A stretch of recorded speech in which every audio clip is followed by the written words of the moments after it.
नाही आता असं आहे की आम्हाला आता याच्यावरही तुम्ही फार छान चित्र काढलेली आहेत. आता वारली पेंटिंग सगळ्या आता जगाला माहिती झाली, ती तुमच्याच इथून आली आणि ती कला आता वारली पेंटिंग म्हणून जगभरामध्ये प्रसिद्ध झाली. तर त्याच्यामध्येही तांदळाच्या पिठीनं चित्र काढतात. आता ही जी तुम्ही चित्र ह्याच्यावर जे सजावट केली आहे ही आता रंग आला, पण पूर्वी कसं होतं? नाही पहिली आता ही माझ्या मनावर अशी कोठं गेलो तर आपले अंगावर कपडं राहिलं तेव्हा तो माणूस चांगला म्हणजे असा तसा ही त्याच्या अंगावर सजावट केली म्हणजे पाहणारी लोक रेकॉर्डिंग करून घेतात, फोटो काढून घेतात असं म्हणून आम्ही त्याची सजावट केली. आपले एखाद माणूस कसा की एखाद गरीब जरी राहिला तरी पण त्यांनी सूट बोट भरली, चांगला पेहराव चांगला भरला, माणूस मोठा चांगला आहे हो, त्याला बांगडा तरी खुर्ची बसायला देते. आणि असाच गेला तर तो किती लाख रुपयाचा मोठा असेल त्याला किंमत नाही ना. तशी ही सजावट केली. माझे मोठा मुलगा आहे त्याचे नातूलं, मग आता कुठं जातो.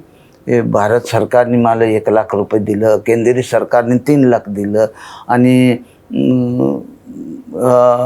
म्हणजे भारत सरकारने 1 लाख, केंद्र सरकारने 3 लाख, महाराष्ट्र सरकारने 1 लाख.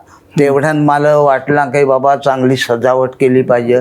मग माझे नातूला मी हे सजावट करून दे ना, पैसे मिळलं तर मग तिला मशीन घेऊन दिले कपडे शिवायचे. की बाबा हे सजावट कर, ते आता मला सजावट करून दिली. तिला कपडे शिवायची 10,000ची मला तिला मशीन घेऊन दिली. असं म्हणजे मला कुठं तरी मिळत थोडाफार तर नातूला दिया पाहिजे. म्हणजे आता काही बरी मी असा कपाट असा मी करून ठेवला होता तर कोणी सांग अरे मला तारपा एक दे, अरे रे रे नाही हो, तारपा ही माझी लक्ष्मी आहे, हे माझा दैव आहे आणि हे आज माझा भाग्य समज मी लोक मोठे जवळ बसलो म्हणजे वाऱ्याने मला कितीतरी चांगला स्वाद दिला. आजपर्यंत अजून माझा दात पडला नाही. माझी आता नातू घरवाली पण दात पण नाही, आम्ही तंबाख नाही, विडी नाही. आता चहा कधी पिला ते पिला.